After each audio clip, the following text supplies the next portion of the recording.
Gracias, Tere, para la invitación. Perdón, pero me veo obligado a leer un texto. Y de esta manera estoy seguro de que la ponencia me queda de 50 minutos. No confío en mí mismo. Entonces es mejor que un texto. Esta charla se basa en un tema que considero central.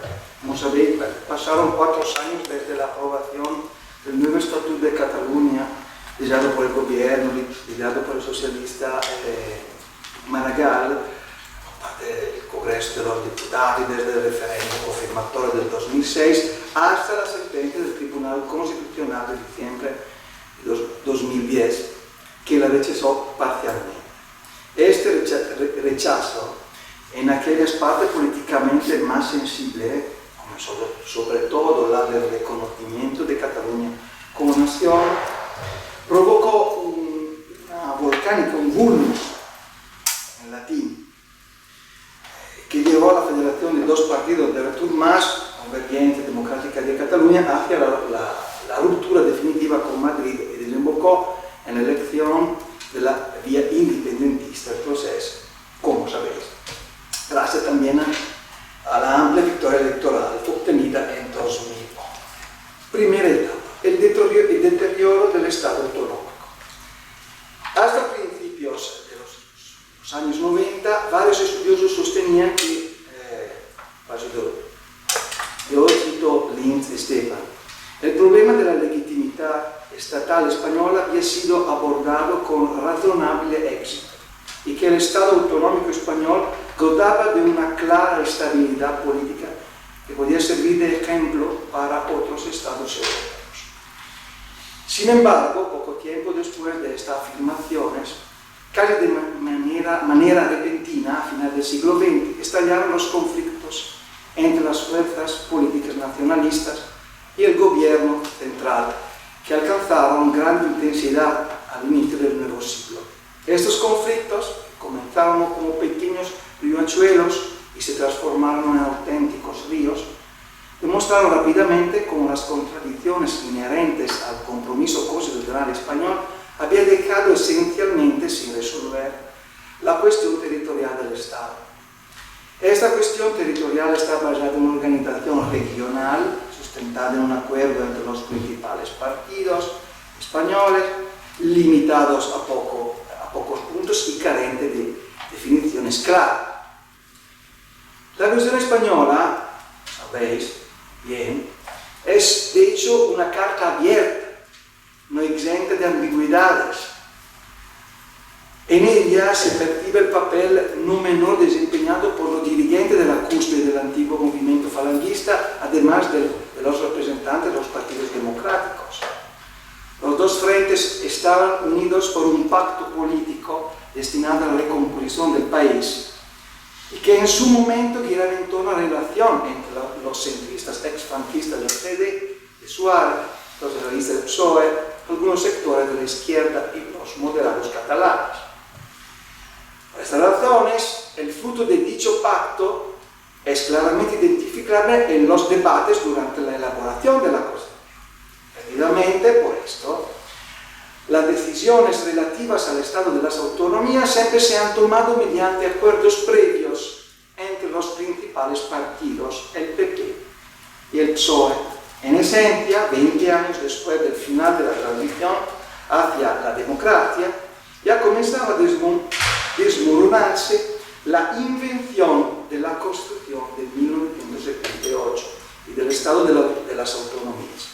Además, se estaba debilitando el propósito primordial de la misma Constitución: construir, entre comillas, la nación y su vínculo con el Estado.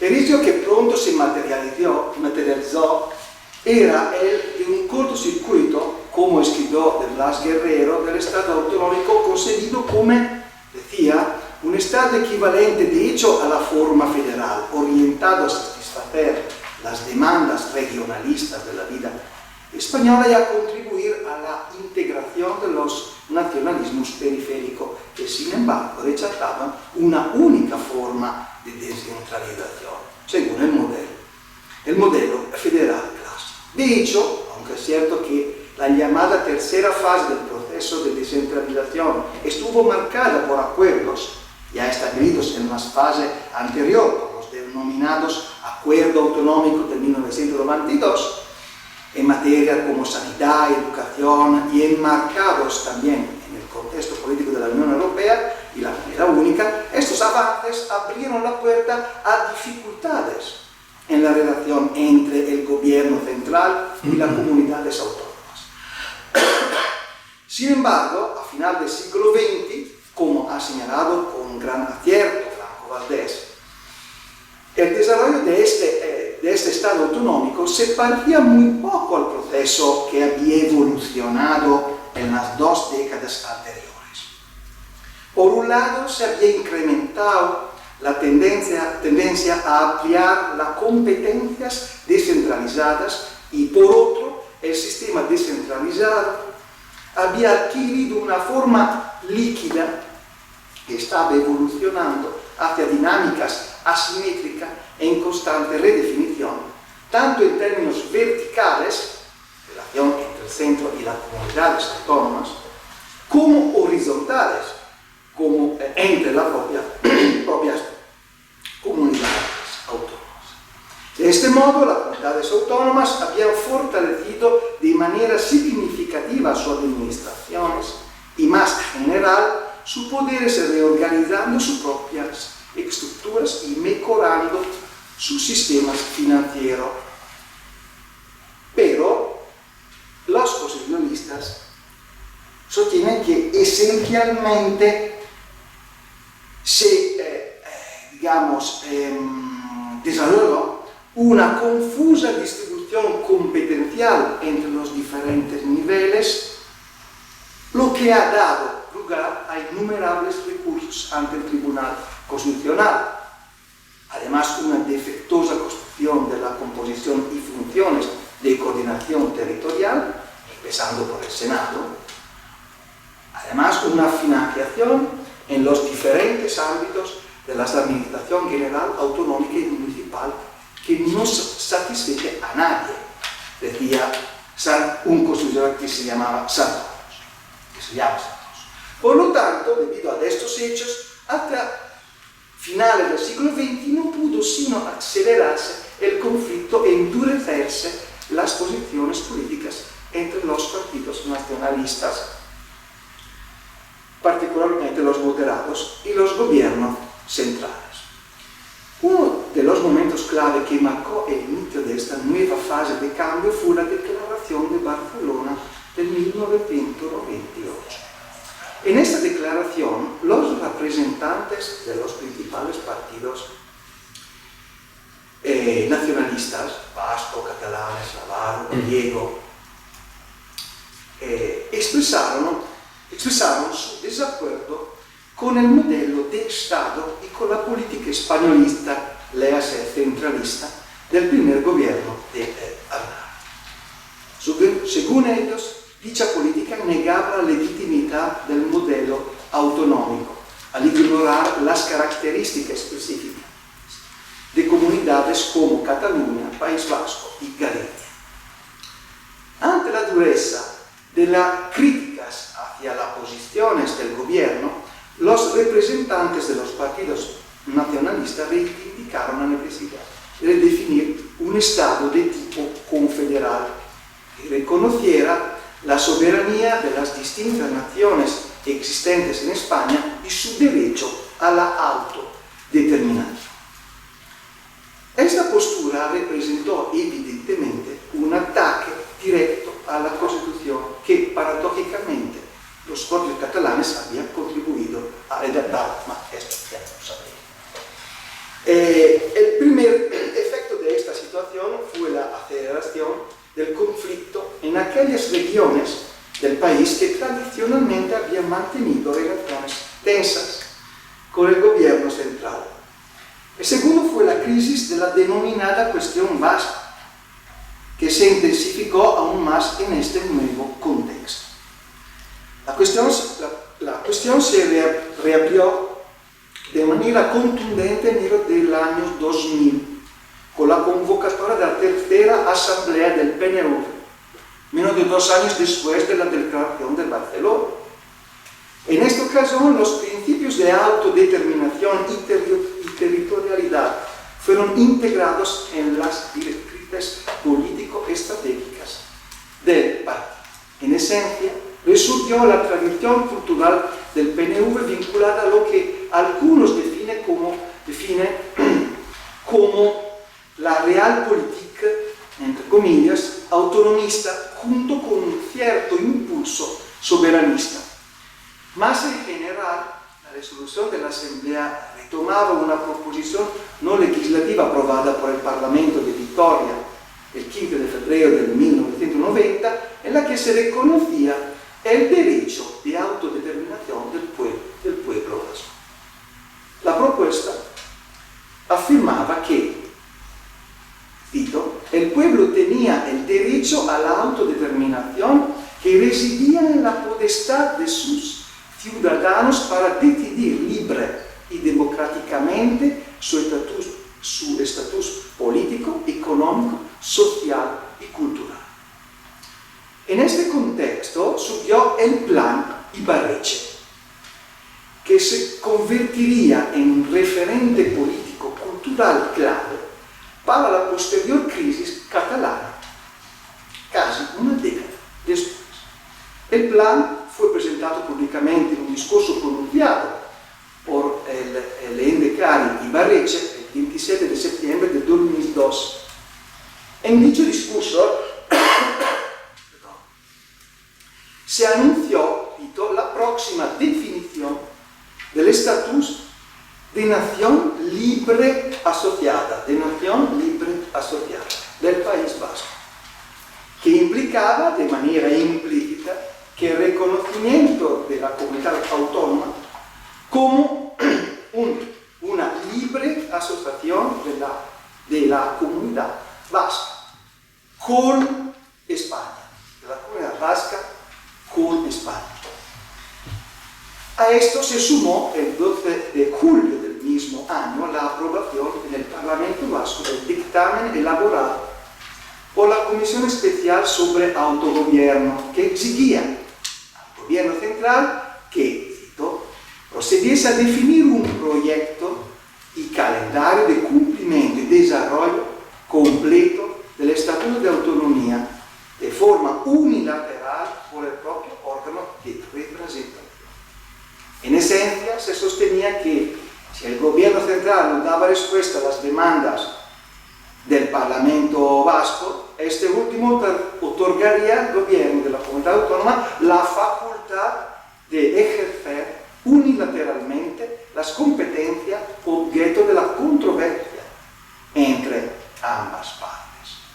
El dictamen representaba un desafío claro al marco constitucional y al mismo tiempo estaba en perfecta consonancia con los pilares fundamentales del mito, entre comillas, del nacionalismo sabiniano, ¿no? El padre del nacionalismo vasco, que se basaba en 3 principios clave: el soberanismo incondicional de la comunidad histórica vasca, el derecho a la autodeterminación y el reconocimiento del pueblo vasco como sujeto histórico con una identidad propia. En resumen, Ibarretxe y el gobierno vasco exigían el derecho a la libre determinación del pueblo vasco como expresión, sujeto histórico, que tiene una expresión, de su nacionalidad. El País Vasco, por tanto, se concebía y reivindicaba como una nación libre asociada dentro de un Estado plurinacional, en línea con el discurso de Ibarretxe, que señaló que este modelo de relación encaja perfectamente con una interpretación abierta y flexible de la Constitución basada en la plurinacional del Estado, según expertos constitucionales españoles. El la sesión celebrada el 25 de octubre del 2003, el gobierno vasco aprobó el plan Ibarretxe y ese mismo día fue remitido a la presidenta del Parlamento Vasco en conformidad con el artículo 46.1a del Estatuto de Autonomía del País Vasco.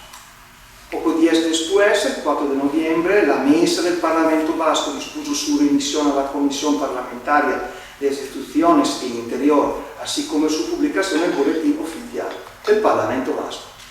Los acuerdos derivados del plan fueron objeto de varios recursos ante el Tribunal Superior de Justicia del País Vasco, presentado por la Diputación de Ávala el 28 de octubre de 2003, las acciones Mano Limpias, etc. Sin embargo, el tribunal desestimó los recursos el 23 de diciembre del 2004, argumentando que no se había producido ninguna violación de derechos fundamentales ni infracción de elementos regulados. El 19 de enero del 2004, la Diputación Foral de Navarra presentó un conflicto de competencia ante el Tribunal Constitucional solicitando que se declarara la competencia exclusiva de Navarra en las relaciones con el Estado y con otras comunidades autónomas. Además, reclamaba la exclusividad sobre la reforma Loranza, la Ley Orgánica per l'Integrazione y a mejoramiento del régimen foral de Navarra. El Tribunal Constitucional concluyó que no existía conflicto competencial en el caso presentado por la Diputación Foral de Navarra. Sin embargo, el año siguiente, la proposta de Ibarretxe fue declarada inadmisible por el Congreso de los Diputados. Los acuerdos relacionados con el plan Ibarretxe del gobierno vasco del 25 de octubre del 2003 y el de la Mesa del Parlamento Vasco del 4 de noviembre de 2003 fueron objeto de críticas tanto del Consejo de Ministros como de los principales partidos políticos, PSOE y el Partido Popular, además de gran parte de la doctrina jurídica española, en particular del constitucionalista Francisco Rubio Llorente, que entramos más adelante, porque Rubio Llorente fue protagonista desde una posición como presidente del Consejo de Estado de una propuesta política que lo llevó a enfrentarse incluso con el PSOE, introducir una modificación en la Constitución que cambiara el término nacionalidad. Su propuesta fue introducir una modificación en la Constitución que cambiara el término nacionalidades por comunidades nacionales. Con esta modificación, según Rubio Llorente, las comunidades nacionales podrían representar a más de una comunidad autónoma, como por ejemplo la catalana, pero también la vasca, decía, ¿no?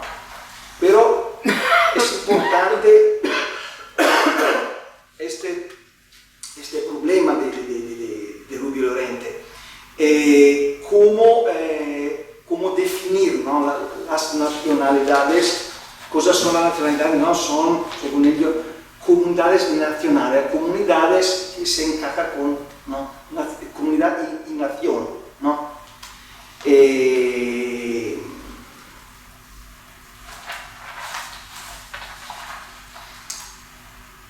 13 de noviembre de 2003 el gobierno central de España, claramente, decidió impugnar ambos acuerdos ante el Tribunal Constitucional, invocando el artículo 161.2 de la Constitución española. Esto se hizo con el propósito de obtener la suspensión del procedimiento parlamentario vinculado al plan y evitar su avance legislativo. La impugnación presentada por el gobierno central generó un intenso debate político y jurídico que el Tribunal Constitucional resolvió rechazando la admisibilidad del recurso. La Corte determinó que los acuerdos, el Tribunal, no constituía una resolución en los términos del artículo 161 de la Constitución española. Además, el Tribunal calificó los acuerdos como actos vascos legislativo que no culmina ni pone fin al procedimiento de reforma estatutaria, a seguir por la comunidad autónoma, y afirmó que en tanto no se agota el procedimiento parlamentario iniciado por la remisión de la propuesta, no cabe más inconstitucionalidad en su caso que la que resulte de la infracción de las normas que disciplinan ese procedimiento. A pesar de la impugnación y de su inadmisibilidad por parte del Tribunal Constitucional, el Parlamento Vasco continuó con el procedimiento legislativo correspondiente. Sin embargo, en 2008 la ley para convocar un referéndum sobre el plan fue suspendida por el Tribunal Constitucional. Poco después, el gobierno vasco, liderado por el PSOE, bajo la presidencia de Patxi López, archivó rápidamente la proposta, poniendo fin a la iniciativa larga del plan Ibarretxe. En el contexto del 2008. En el contexto del 2003, el plan Ibarretxe enfrentó una fuerte resistencia desde las instituciones centrales durante el segundo mandato del presidente del gobierno, José María Aznar, que gobernaba, vamos a ver, con mayoría absoluta. Este periodo, que es, en mi opinión, un periodo central para entender el problema de la crisis vasca, claro, pero también de la crisis catalana,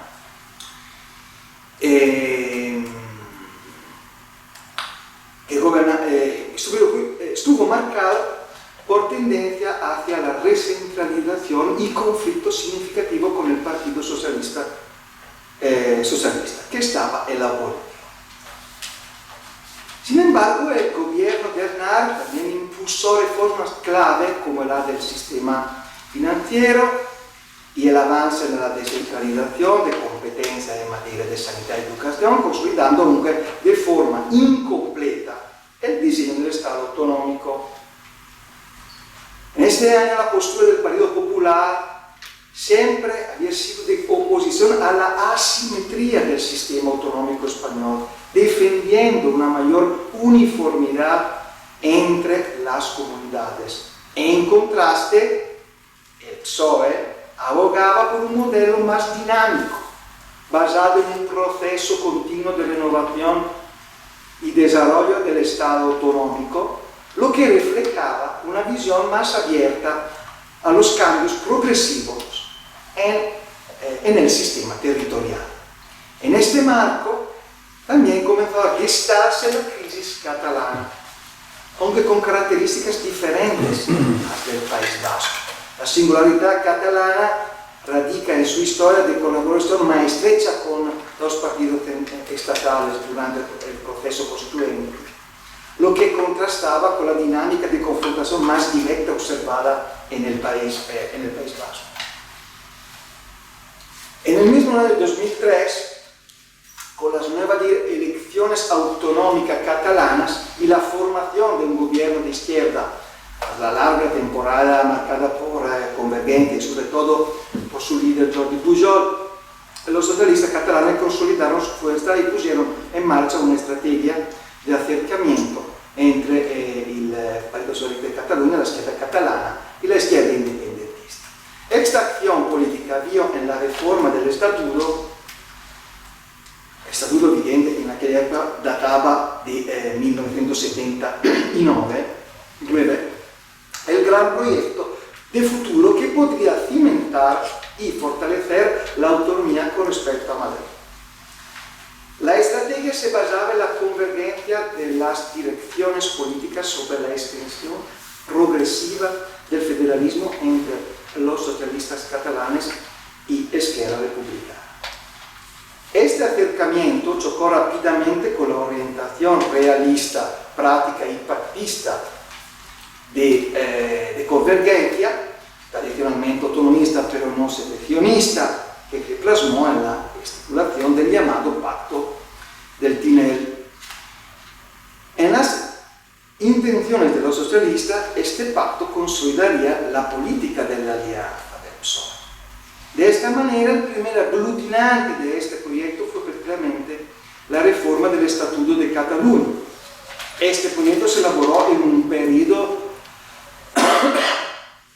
entre 2 y 3 años, coincidiendo con el gobierno del socialista Pascal Maragall. Fue una época marcada más en general porque le puede conocerse como la segunda etapa de la descentralización española, cito, y que tuvo como protagonista el presidente Maragall a la cabeza de un gobierno de partido de izquierda que incluía el Partido Socialista de Cataluña, Esquerra Republicana y los postcomunistas. Inevitablemente, la reforma del Estatuto tenía como postulado principal el reconocimiento de Cataluña como nación, que implicó cada vez más a los socialistas en la cuestión autonómica catalana. Paulatinamente, la redacción del nuevo Estatuto se convirtió en un terreno de enfrentamiento y confrontación, empezando, eso sí, por el sector socialista, entendido como la relación entre los socialistas catalanes y la dirección nacional del PSOE. Per este motivo el enfrentamiento entre Maragall y el expresidente del gobierno, Felipe González, revistió una trascendencia mediática, especialmente en lo que se refería sobre todo al núcleo mismo de la disputa. Esto es, la pretensión de Maragall de definir Cataluña como una nación. Al mismo tiempo, el gobierno de Zapatero intentó gobernar las dinámicas de descontento entre las élites catalanas, aunque no estaban presentes las condiciones políticas para una reforma del sistema fiscal catalán en la misma línea del concierto vasco. Esta confrontación interna en el sector socialista solo sirvió para sobreexcitar el debate, conducir a un endurecimiento de la posición política de la dirección del partido con respecto a los principios constitucionales. El nivel de esta confrontación resultó evidente en la reunión que celebraron el ministro de Administraciones Públicas Jordi Sevilla y el presidente Maragall.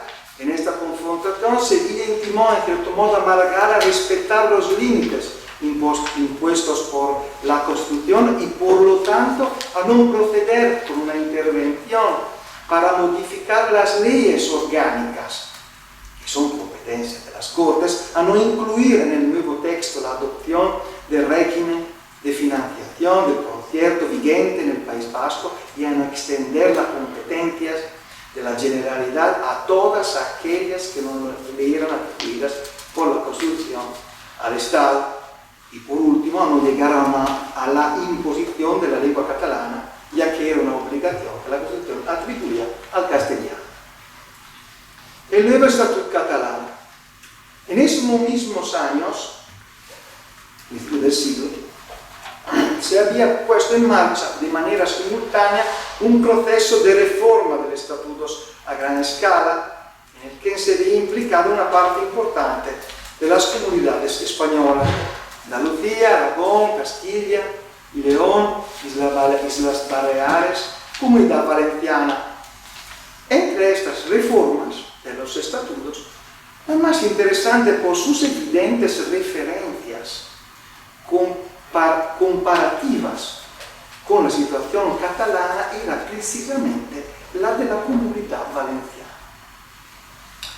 La Ley Orgánica 1/2006 de reforma del Estatuto afirmaba que reconocía a la Comunidad Valenciana como nacionalidad histórica por sus raíces históricas, por su personalidad diferenciada, por su lengua y su cultura y por su derecho civil foral. Cito: Boletín Oficial del Estado, Ley Orgánica 1/2006. La Comunidad Valenciana surgió como consecuencia de la manifestación, es el preámbulo del Estatuto de la Comunidad Valenciana, aprobado por el Congreso, Tribunal, Consulado, etc. La Comunidad Valenciana surgió como consecuencia de la manifestación de la voluntad autonómica del pueblo de las provincias valencianas. después de la etapa preautonómica a la que accedió en virtud del Real Decreto Ley 10/1978 de creación del Consejo del País Valenciano. Aprobada la Constitución española, fue en su marco donde la tradición valenciana proveniente del histórico reino de Valencia se encontró con la concepción moderna del país valenciano y dio origen a la autonomía valenciana, como integradora de las dos corrientes de opinión que enmarcan todo aquello que es valenciano en un concepto cultural propio en el estricto marco geográfico que alcanza. Este es el preámbulo del estatuto, una parte del preámbulo. En esencia se hizo un claro reconocimiento del concepto político de nacionalidad histórica en este caso. Un verdadero cambio de ruta con respecto al pasado que mostraba a los políticos catalanes la posibilidad de un reconocimiento de la misma idea de nación que estaba afirmando en el proceso de reforma del estatuto. Además, como es bien sabido, Cataluña es una de las comunidades autónomas que junto con otras tres presenta los llamados, el lenguaje político, hechos diferenciales. Es decir, se le reconoce una identidad propia que se apoya en una tradición histórica, cultural y política de las personas que viven en la comunidad. La reforma en cuestión preveía un estatuto catalán, vamos a ver, preveía un estatuto formado por 223 artículos que en el marco de la regulación de las competencias autonómicas, la innovación de la reforma residía en el llamado blindaje competencial del estatuto, es decir, en la extrema minuciosidad y clasificación con las que el texto definía los ámbitos previstos en cada uno de los numerosos títulos de competencia exclusiva de Cataluña.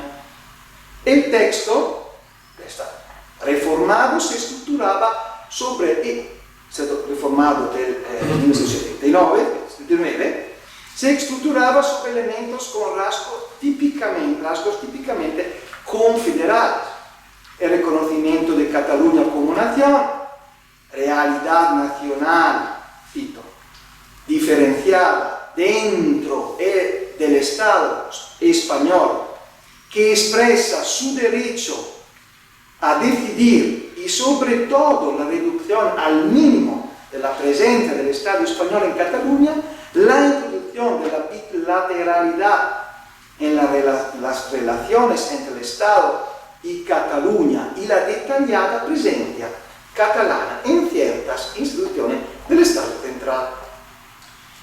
Entre las materias de competencia exclusiva del gobierno autonómico catalán se encontraba de forma íntegra y excluyente las potestades legislativa, reglamentaria, normativa y ejecutiva, sin más límites, que el respeto de las condiciones básicas dirigidas a garantizar la igualdad de todos los españoles en el ejercicio de sus derechos y en el cumplimiento de sus deberes constitucionales en el marco de las competencias repartidas.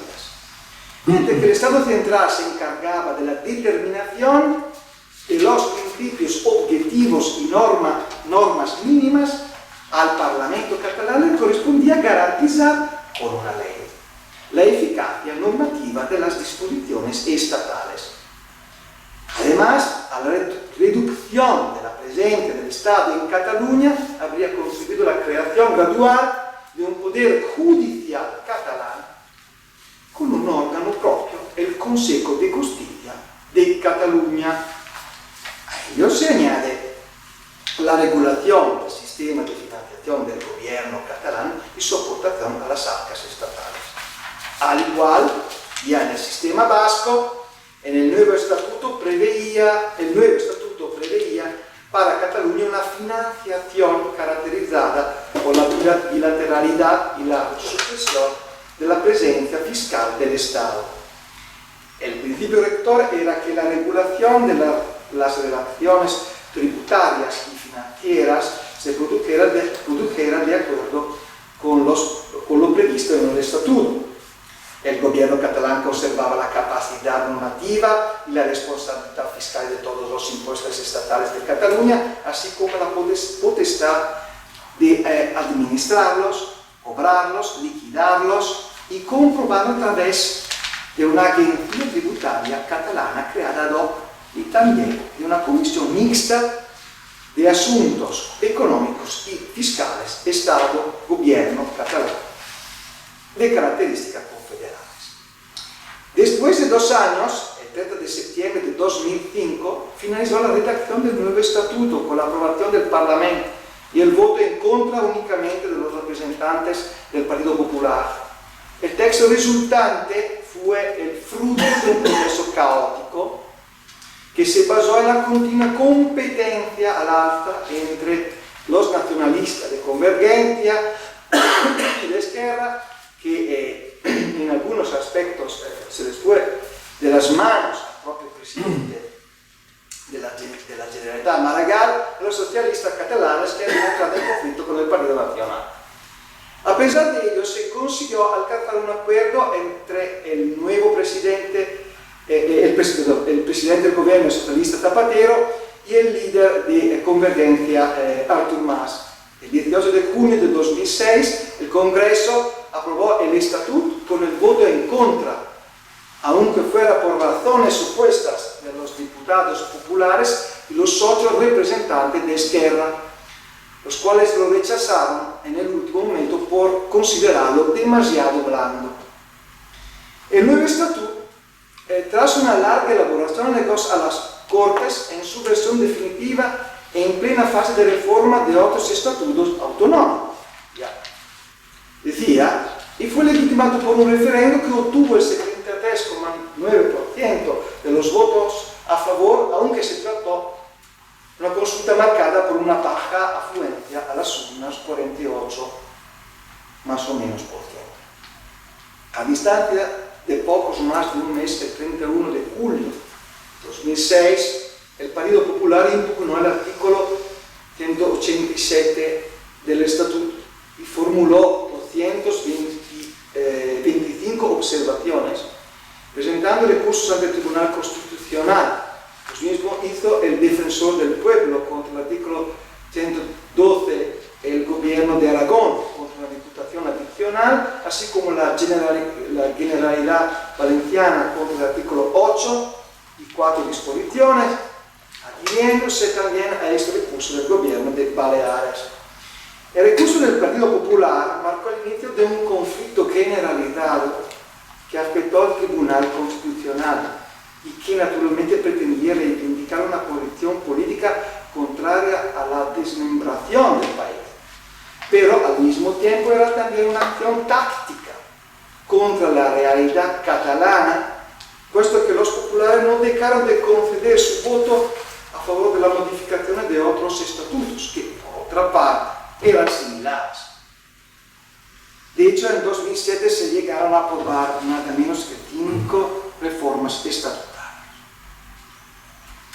El Tribunal Constitucional, última etapa. En el segundo semestre de 2006, el conflicto sobre el estatuto llegó al Tribunal Constitucional.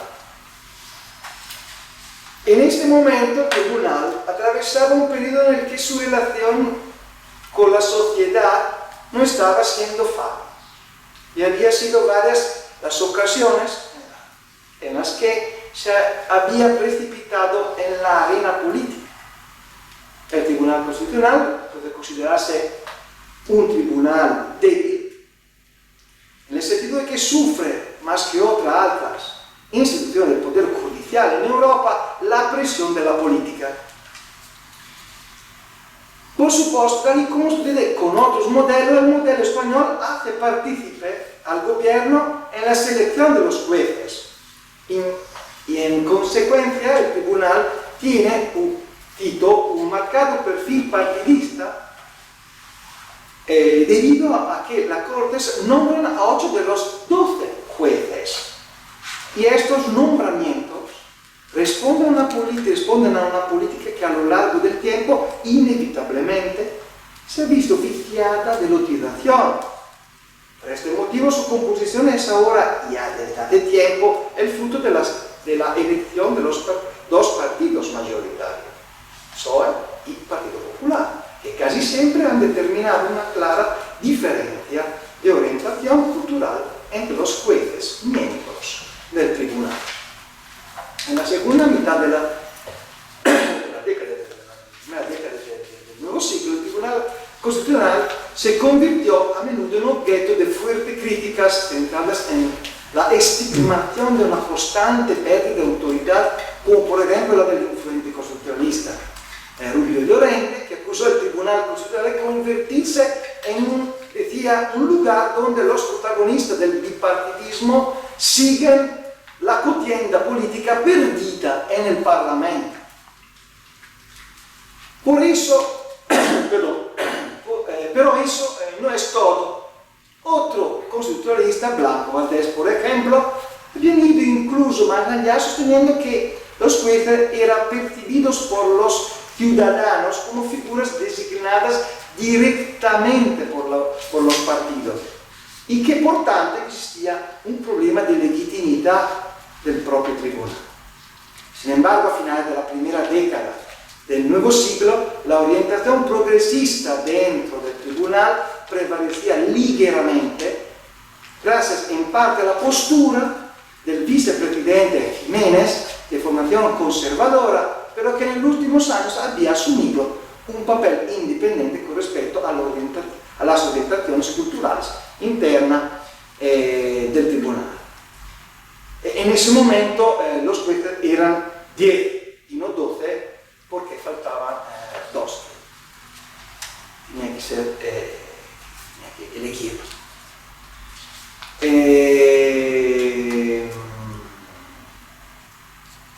María Elena Casa Bahamonte, presidenta, Guillermo Jiménez Sánchez, Vicente Conde Martín de Hijas, Javier Delgado Barrio, se dice, no sé, Elisa Pérez Vera, Eugeni Gay Montalvo, Jorge Rodríguez Zapata Pérez, Ramón Rodríguez Arribas, Pascual Sala Sánchez y Manuel Aragón Reyes.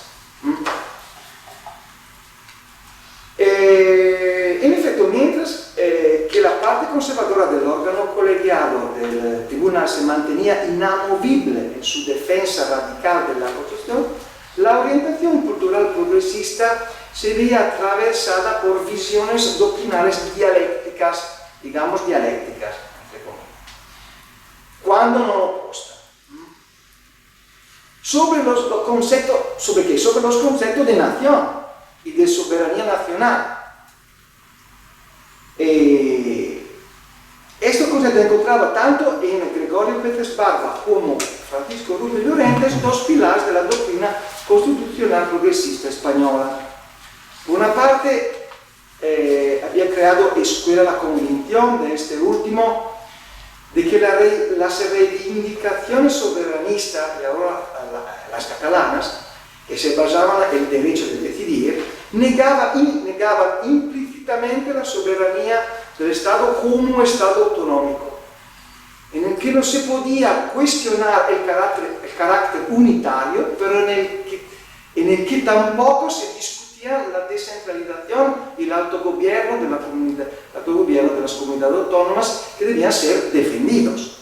Por otro lado, la convicción de Peces Barba, de la escuela de Peces Barba, de que la existencia de España como nación no excluye la existencia de naciones dentro de España, y que este planteamiento se entrelaza con el concepto de patria, que se materializa en la Constitución y se convierte en un valor proyectivo, articulador de identidades, que supera la idea de patria natural y articula una doble idea de nación, decía Beatriz Barba, una compatible con la existencia de naciones culturales diferenciadas y otra que se vincula a una nación española más amplia, una nación de naciones.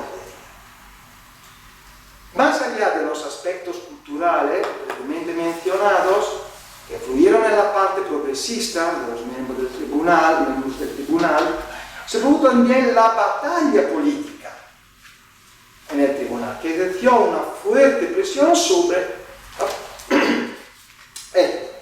el Grupo Popular en el Congreso consiguió que se recusara por 6 votos contra 5 a un juez de orientación progresista, Pablo Pérez Tremp, que mantenía una fuerte inclinación a la apertura del tribunal, a la jurisprudencia del Tribunal Europeo de Estrasburgo y al diálogo con los tribunales supranacionales, que había sido nombrado junto a otro juez de la misma orientación, Aragón Reyes, alumno de Rubio Llorente, por el gobierno de Zapatero. De este modo, la composición del tribunal se inclinaba del lado conservador.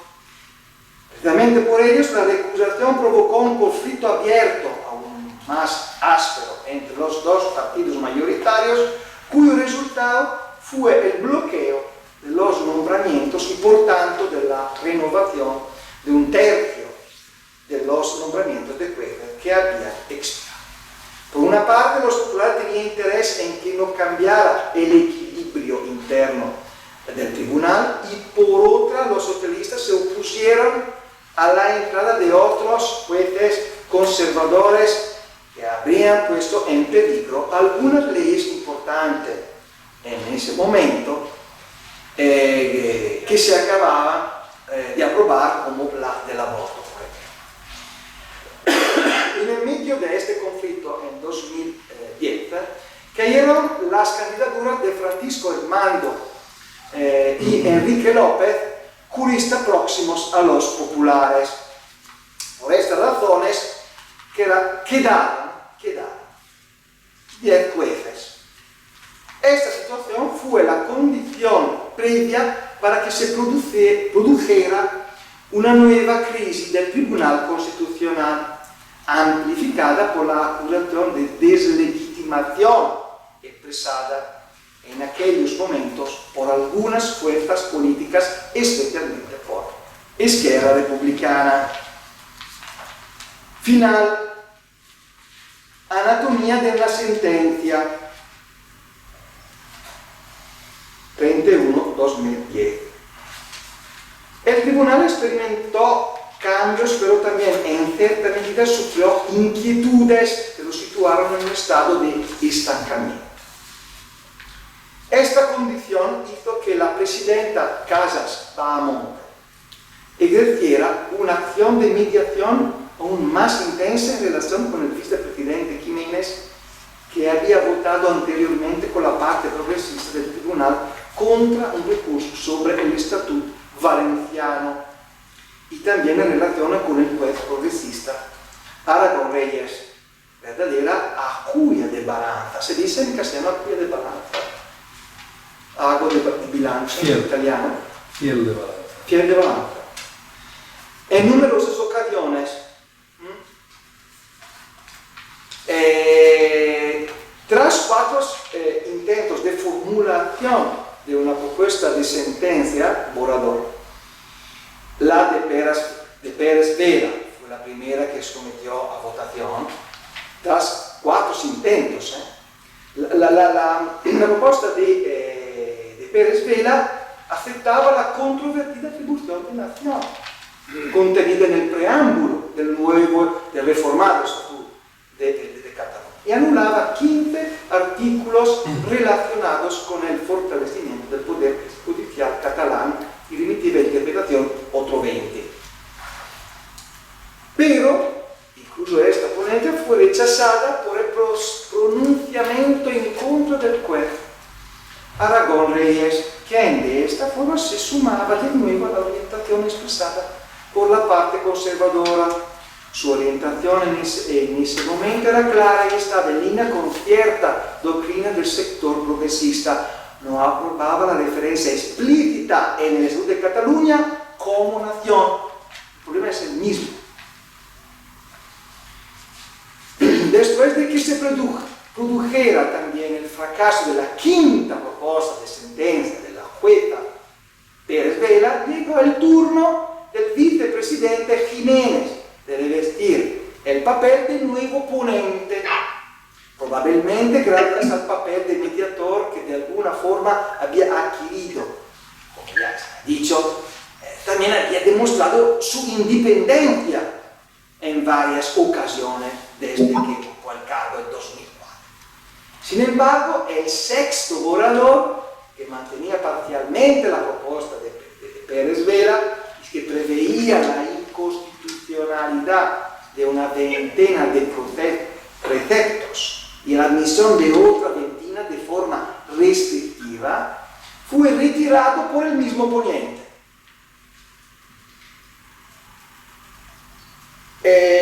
Tras esta serie de fracasos, fue la propia presidenta del tribunal, Casas Banda, quien emprendió un nuevo intento, el séptimo, que se podría calificar de extremo asumiendo el papel de ponente. La presidenta intervino inmediatamente, ejerciendo toda su autoridad sobre el juez Manuel Aragón Reyes, que había frenado todos los borradores anteriores.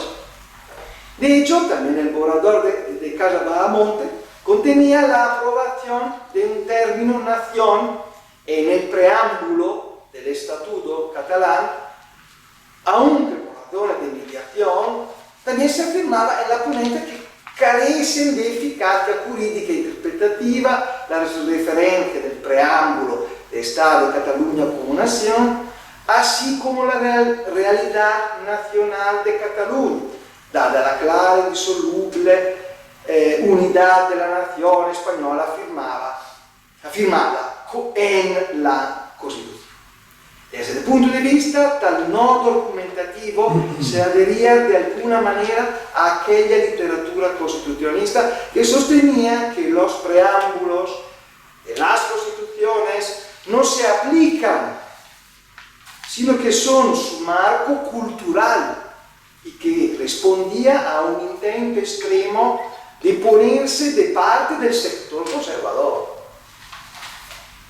En cualquier caso, el 27 de junio de 2010, la ponencia de la Presidenta Casas fue debatida por los jueces constitucionales.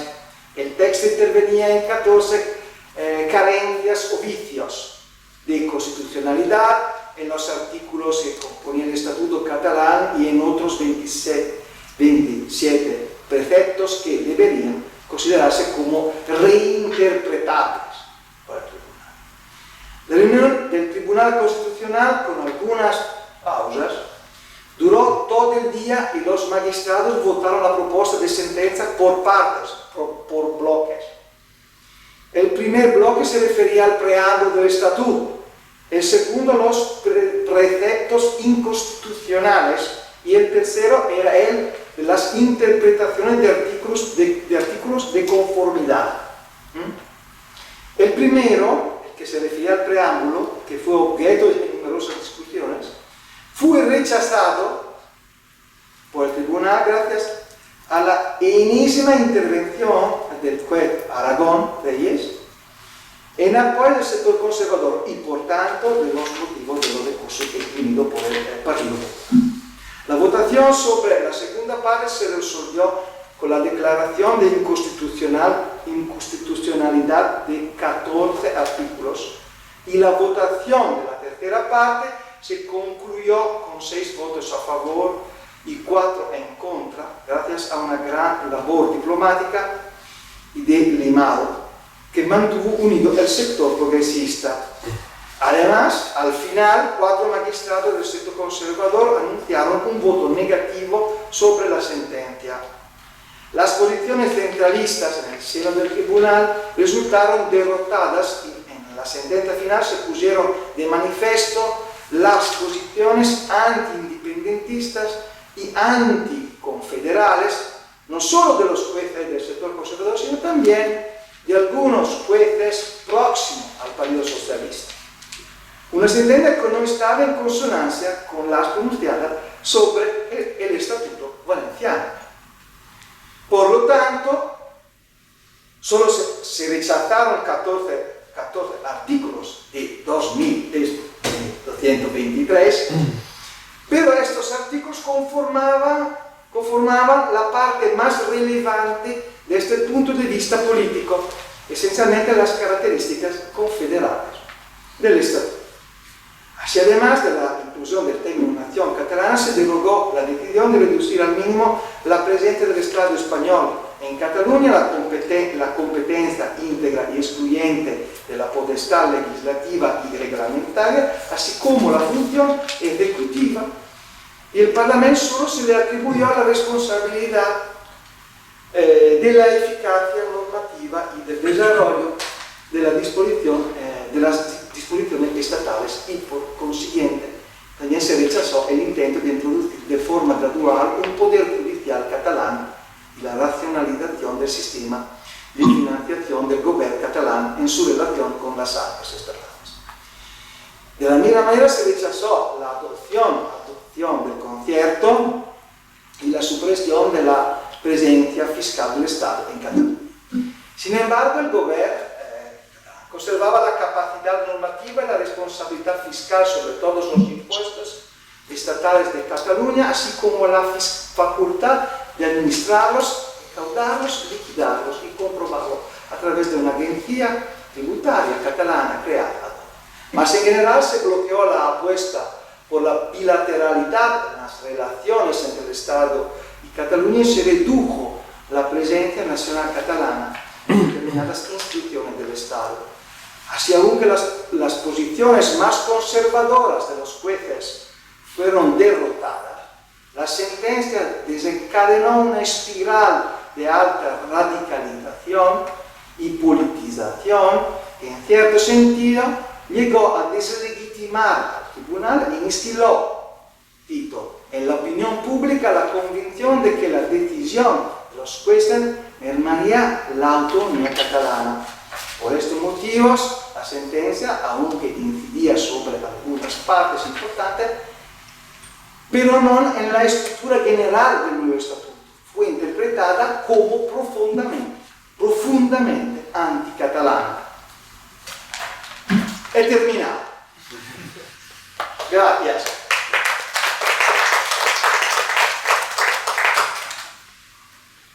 Bé, doncs obrim torns de preguntes o intervencions.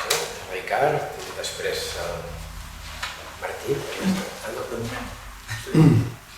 A part de Ricard, algú havia aixecat el braç. O veig braços flotant per aquí. Ui. Sí. Vale, pues gracias Leonida, porque es una exposición y un texto que dan para bastante debate. Yo voy a plantear algunas consideraciones, más que preguntas, y por el centro, por la zona central de tu exposición y de tu texto, que es esa caracterización del Tribunal Constitucional como un tribunal débil. En la página 906 de tu artículo, por ejemplo, pues se recoge esta consideración que también has expresado verbalmente, y es cierto que es un tribunal muy sometido a las presiones políticas. Lo que pasa es que también ha habido otras caracterizaciones reconociendo esa debilidad del tribunal, otras caracterizaciones del tribunal como fuerte en otro sentido, como agente político. Alguien lo ha caracterizado como tercera cámara legislativa, incluso, y dado el caos o la inoperancia del Senado, incluso como segunda. Y se ha caracterizado además de modo creciente por una injerencia constante en las tareas del legislativo. Y en ese sentido la sentencia del 2010 marca un hito, un salto cualitativo en esa injerencia constante del Tribunal Constitucional en las tareas del legislativo. Es cierto, vuelvo al principio, que está muy sometido a dinámicas políticas, como muestra todo el proceso alrededor de la sentencia del Estatut y particularmente la recusación de Pérez Tremp. Yo creo que tu relato, a pesar de que reconoce esa conflictividad, incluso es suave al describirla, ¿no? Hay otro constitucionalista que no citas en sus textos, que es Javier Pérez de Royo, que ya en 2007, no en 2010, habló de golpe de Estado. La recusación de Pérez Tremp es un golpe de Estado en curso. Esto lo escribió Pérez de Royo en El País el 10 de febrero de 2007. Y el mismo Pérez de Royo, no, es discutible. Supongo que ya que no lo citas en tus textos, no debes estar muy de acuerdo con ese catedrático de Derecho Constitucional, algo heterodoxo, por supuesto. Pérez de Royo, en el momento de la sentencia, dice: ha culminado el golpe de Estado. Y dice que ha culminado por una cuestión central que tampoco has citado tú, que es que la sentencia lo que hace es cargarse el pacto entre dos parlamentos, el Parlamento catalán y el Parlamento español, y además cargarse un texto aprobado en referéndum con una participación limitada, es cierto, inferior al 50%, pero con un 75% de votos favorables. Es, como dice Pérez de Royo, de las leyes, el Estatuto de Cataluña de 2007, de las leyes, desde el punto de vista de elaboración y debate democrática, de las más genuinamente democráticas, a pesar de lo que opinemos cada cual y lo que votáramos cada cual en ese referéndum, que no lo voy a contar, pero de las más genuinamente democráticamente elaboradas en la historia de España. Y por otra parte, pues los elementos que se carga la sentencia pues no son precisamente pequeños. Tú dices que es una derrota de las fuerzas conservadoras y centralistas, pero es que releo lo que no has leído. Además, se carga, además de la inclusión del término nación catalana, se deroga la decisión de reducir al mínimo la presencia del Estado español en Cataluña, la competencia íntegra y excluyente de la potestad legislativa y reglamentaria, así como la función ejecutiva. Y al Parlamento solo se le atribuyó la responsabilidad de la eficacia normativa del desarrollo de las disposiciones estatales y, por consiguiente, también se rechazó el intento de introducir de forma gradual un poder judicial catalán, la racionalización del sistema de financiación del gobierno catalán en su relación con las arcas estatales, etcétera, etcétera, etcétera. Y aún te olvidas en el artículo la preeminencia del catalán, que también se la carga, ¿no? En otro momento del artículo hablas de la imposición del catalán frente a la obligatoriedad del castellano. Creo que son matices un poco discutibles, porque la obligatoriedad del castellano es una imposición constitucional y el Estatut intentaba que también el catalán tuviera ese rango. En fin, yo creo que como derrota de los conservadores centralistas, pues es una derrota bastante dulce. Efectivamente, si lees las declaraciones, los votos particulares de algunos conservadores como Rodríguez Arribas, Rodríguez Zapata o Vicente Conde, pues claro, estaban insatisfechos, pero es que son unos hooligans, ¿no? Te has olvidado también el voto particular de Eugeni Gay, del sector progresista, el único juez catalán del Tribunal Constitucional en ese momento, que decía que la sentencia silencia la pluralidad de España, y que la sentencia insiste en destacar la indisoluble unidad de la nación española, ciertamente presente en la Constitución, por motivos que ya sabemos, pero al mismo tiempo silencia otra de sus características, que es la de su pluralidad. Yo creo que aquí está el fondo de la cuestión. El fondo de la cuestión es la negación de la plurinacionalidad del Estado español. Y esa es, yo creo, la esencia de un elemento que yo creo que está ausente de tu análisis, es el elefante en la habitación, que es el nacionalismo español. Has hablado muchas veces de los nacionalismos, refiriéndote a los nacionalismos periféricos, minoritarios, llamémosle como quieras.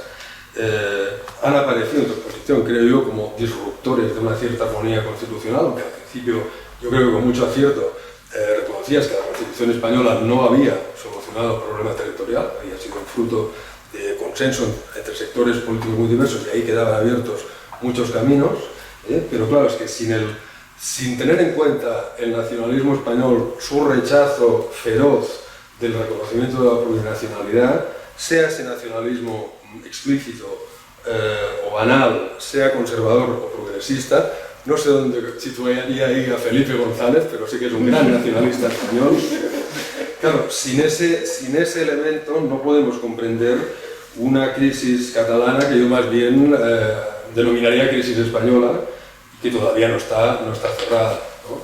En fin, ya he comido demasiado tiempo y aquí lo dejo. Sí, como que solo hay otra palabra de momento. No, ya hay dos más. Ligan con lo que ha planteado Ricard. Directamente no, pero sí. Bueno, vamos a dar las otras dos palabras y después estas, y si es el caso, ya abriremos otro turno de palabras. Steven. Pero la mía no conecta con esto. Sí, pero sí, vale. Es igual. Vale, no, gracias Leo para la intervención, ¿no? Hay mucho material sobre el que reflexionar. Yo quería ampliar un poco la mirada y te quería preguntar, ¿no? Ya que conoces muy bien, evidentemente, el contexto italiano, también desde el punto de vista constitucional y de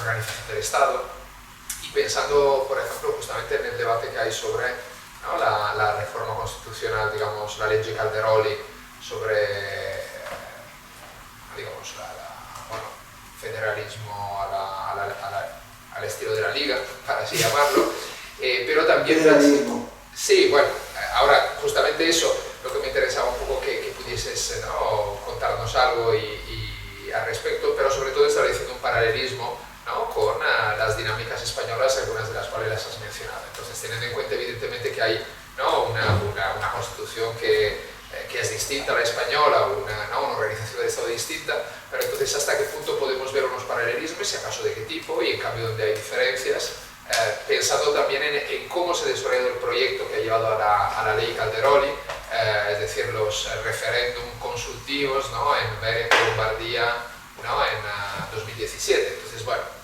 y sobre todo también interesante la actuación, ¿no?, de la Corte Constitucional en el caso italiano.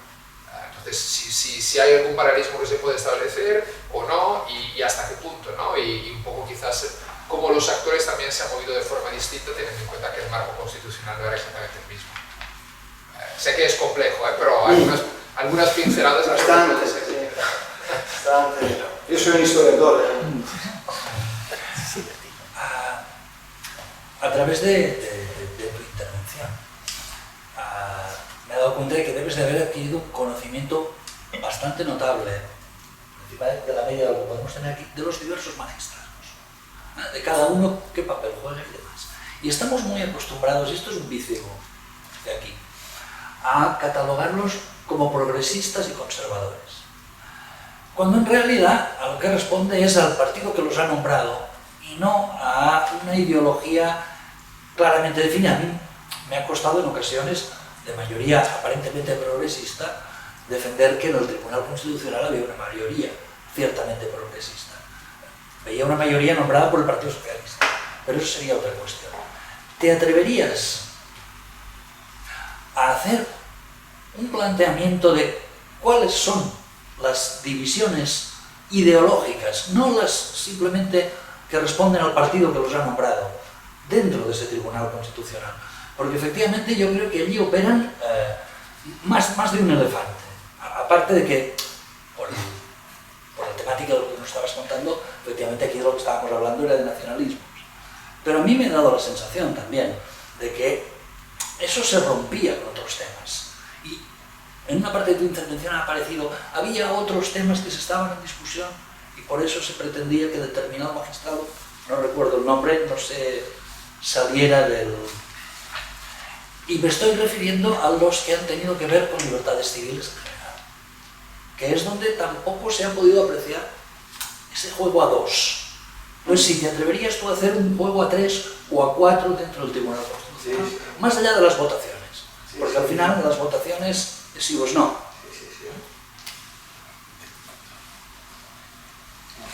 Sí, contesta y después abriremos otro turno. Sí, io la derrota para mí fue una derrota del sector conservador porque se modificaron 14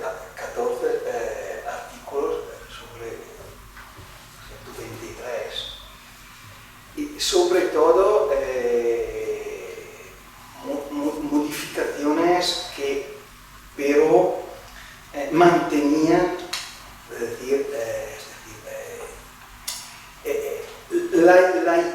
la idea de la reforma del Estatuto catalán. Pero el problema cuál es? El elefante, ¿no? El elefante es el concepto de nación.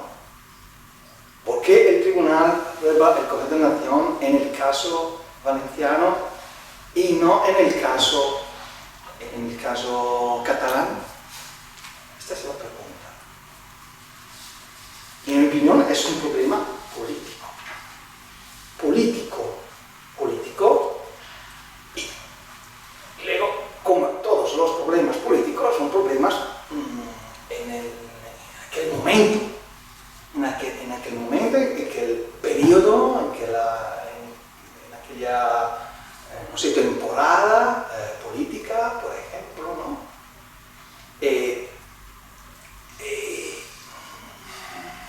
Sí, claro, la nación, el nacionalismo, la nación. Yo no podía hablar del nacionalismo porque sí.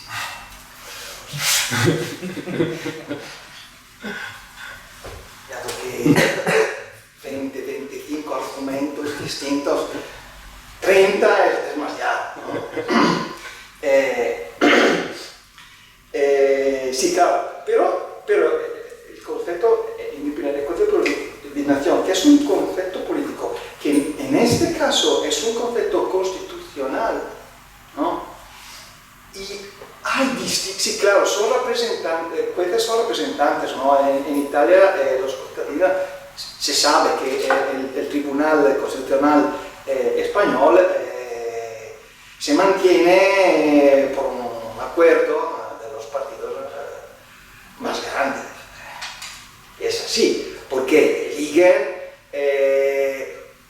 una parte grande del tribunal, de la composición de la corte, claro. Entonces sí, y eso, este modelo es muy distinto del modelo, por ejemplo, italiano, francés, alemán, etc., ¿no? Donde el nombramiento es nombramiento por el Parlamento en general, todas las cortes de la cumbre del Estado, ¿no? El Tribunal Supremo, casación, se dice en Italia, casación en francés, etc., ¿no? Que tienen un poder de nombramiento fuerte. En el caso español, no. En el caso español es un acuerdo político. Pero, bueno, en mi opinión, son representantes, pero, atención, ellos tienen convicciones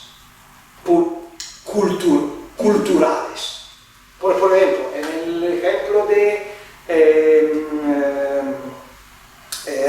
Arago Reyes, es un alumno directo de Rubio Llorente, por ejemplo, ¿no? Pero Rubio Llorente, Pérez Barba, ¿no? Son constitucionalistas, ¿no? Jefe de escuelas de constitucionalidad muy importantes en este país. Entonces, los jueces que actúan en el Tribunal Constitucional tienen una convicción, una línea política. Y esto pasa en Italia, pasa en Italia. Los jueces italianos son alumnos, por ejemplo, de un conocido profesor de historia del derecho, se llamaba Paolo Grossi. Él mismo estaba en el Tribunal Constitucional, era jefe de una escuela, etc., ¿no? Sabino Cassese, muy conocido, ¿no? Steven lo sabe muy bien, no sé, Giuliano Amato, ¿no? Son progresistas, moderados progresistas, no sé. Cada vez no sé qué. Cada vez más meloniano, ¿no?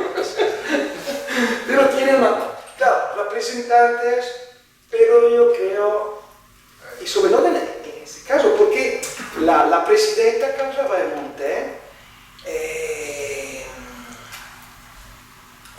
hizo una proposta política, ¿no? Un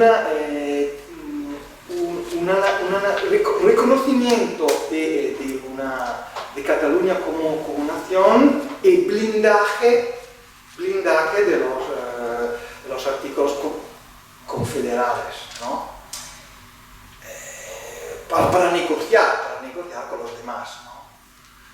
Entonces, eso es política, pero es una política clara de los tribunales constitucionales europeos en general. No es distinto, en este caso, el caso español, no, está distinto de otros. No me parece desde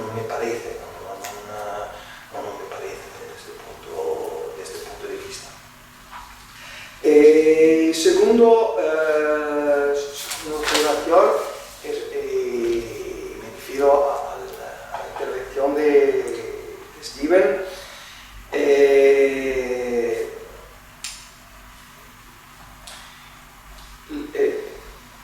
El problema es lo mismo, la nación política como reconocimiento jurídico en el preámbulo del Estatuto para reconocer la idea, el fundamento del constitucionalismo, en este caso catalán, como fundamento del nacionalismo histórico catalán. Y entonces, nación, pueblo, autodeterminación. Pero, y en mi opinión, si se reconoce la nación valenciana, el recorrido histórico del nacionalismo catalán, el reconocimiento de una herencia cultural, política, etcétera, desde el reino de Valencia, valenciano, hasta hoy, ¿no? El reino, la institución que te hace nación, el pueblo, etcétera, ¿por qué no se puede aceptarlo aquí en Cataluña? Este es mi problema. Pero esto también, sí. No, porque el preámbulo, como en el preámbulo primero, estadounidense, ¿no? El preámbulo es un proyecto, es un programa, pero no es el fundamento de la ley. En todas las constituciones, ¿no? Desde la Constitución americana hasta la Constitución italiana, etcétera, ¿no? Española, es el preámbulo, es el fundamento del pueblo. ¿Qué es el pueblo? ¿No? Y yo creo que el discurso cultural de Cesbarba no es un discurso vacío, no es un discurso solo para convencer a los jueces o para convencer, no sé.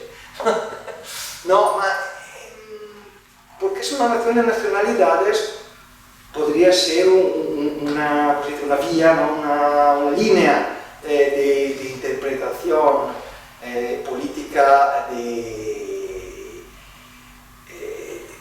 un concepto que, claro, tiene muchas facetas. La nación, ¿qué es la nación? No es fácil, ¿no? En Italia no se puede decir, sí, ahora sí, la presidenta del gobierno gobierno que se llama Giorgia Meloni, ¿conocéis? Dice, no, habla mucho, ¿no? E quando habla dice sì, la nazione, noi siamo i rappresentanti della nazione, però è un discorso ideologico, ¿no? Un discorso che si refiere a una storia suya de derecha, a veces de extrema derecha, etc., como sabe Steven, ¿no? Pero para el pueblo, para la sociedad italiana, la nación, los historiadores tienen que leer los libros de Emilio Gentile para comprender qué es la nación, que la defensa de la nación, no, desde el punto de vista histórico, ¿no? Porque sí, la nación, bueno, a los fascistas, a los fachas, ¿no? Etcétera, pero ahora, aquí, no sé, la nación de qué, ¿no? La nación de qué. Pero yo quiero también que el problema es también el deterioro del Estado, de las autonomías,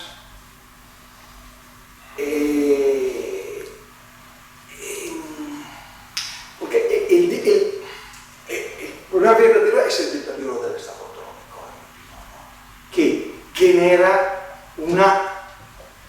como se dice, un problema más, ¿no? Un problema más.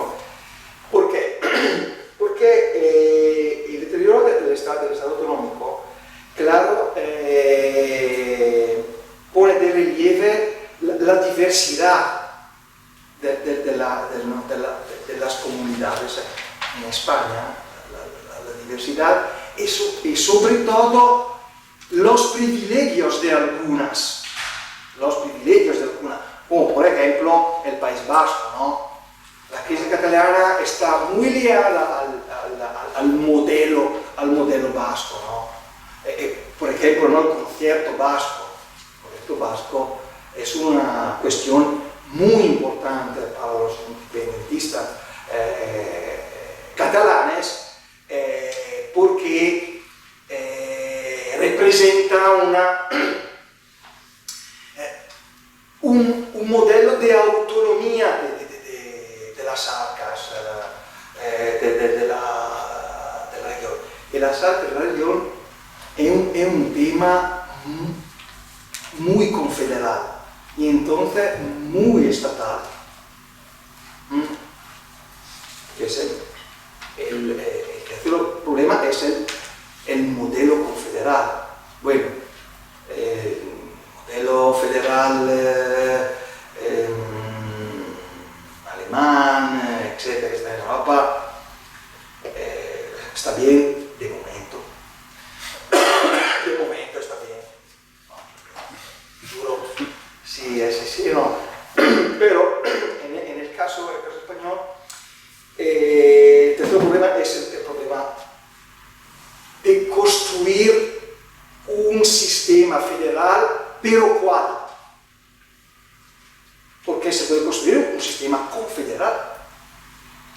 Federal es una locura para los populares que no tienen ninguna idea del problema confederal porque para ellos no existe. La confederación no existe una centralización.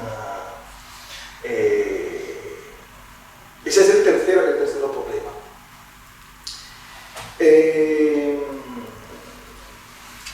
La relación Steven Italia-España no es fácil porque la reforma que se llama Calderoli, el ponente de esta reforma, es un viejo político de la Liga, una reforma muy desigual. Hay mucha asimetría, hechos diferenciales, pero entre el norte y el sur, y entonces esta visita española, porque eso es diferencial de la situación española, son, ¿no? la región que tiene una historia, ¿no? Una tipología, digamos, de historia, ¿no? Que nació en los siglos, etcétera, que se amplia, etcétera, que se reconoce, ¿no? En Italia no, en Italia el federalismo, la autonomía, a pesar del facto que los padres constituyentes españoles leían mucho el autonomismo italiano, pero solo en parte, porque poco, digamos, no, pero sí, claro, la Constitución están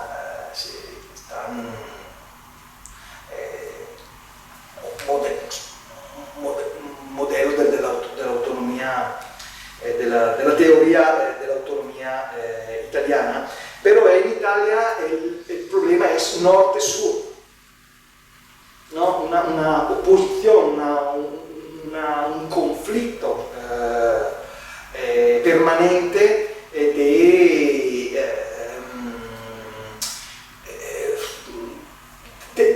las regiones, porque las regiones del norte, claro, son las regiones más ricas del país, ¿no? Lombardía, Veneto, Emilia-Romagna, y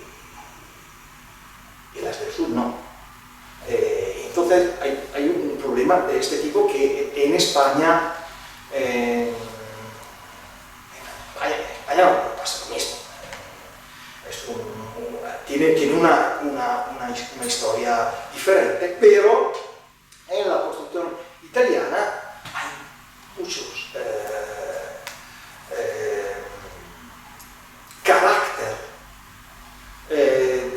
del Estado autonómico italiano,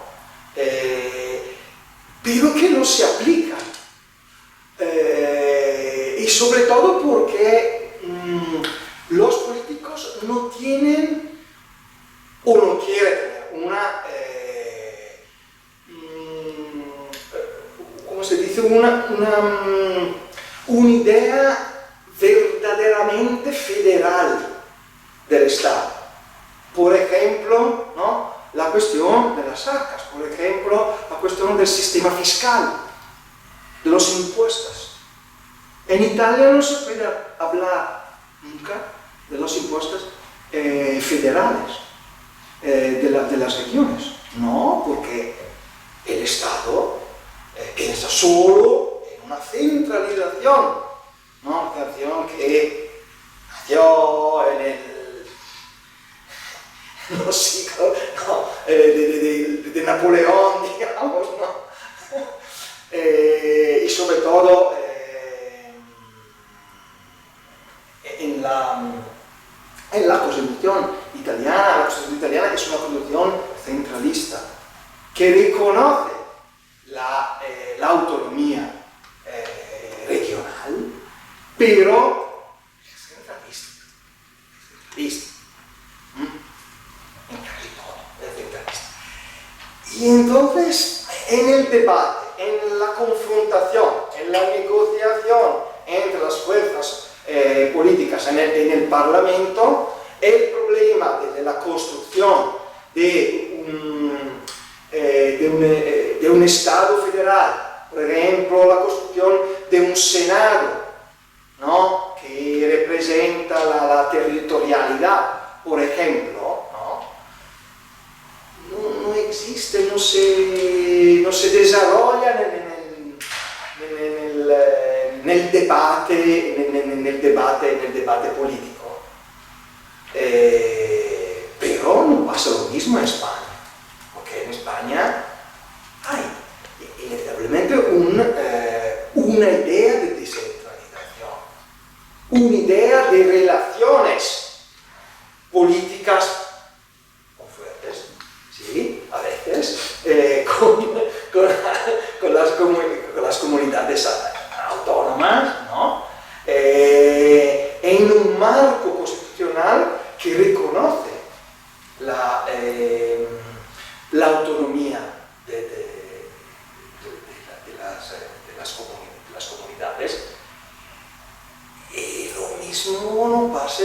pasa en Italia porque sí, el reconocimiento de las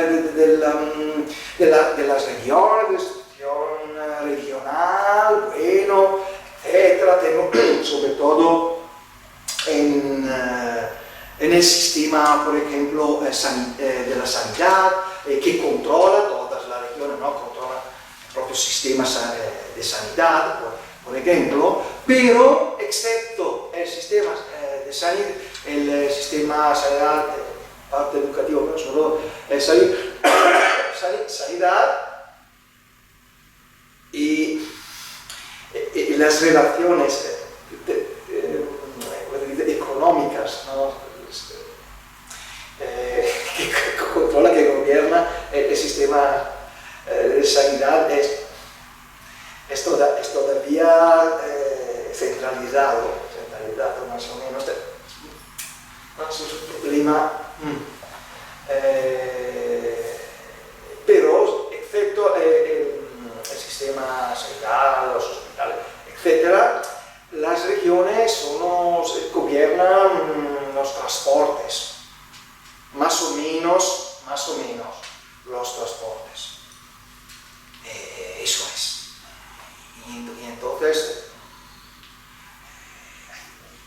hay diferencia entre España e Italia. Sí, claro, la Liga pues, muchas cosas, propone muchas cosas, pero probablemente la reforma pasa pero no sé, todavía no sé, pero claro, no es inconstitucional, pero crea, en mi opinión, algunos problemas de constitucionalidad, sobre todo una autonomía sobre las arcas que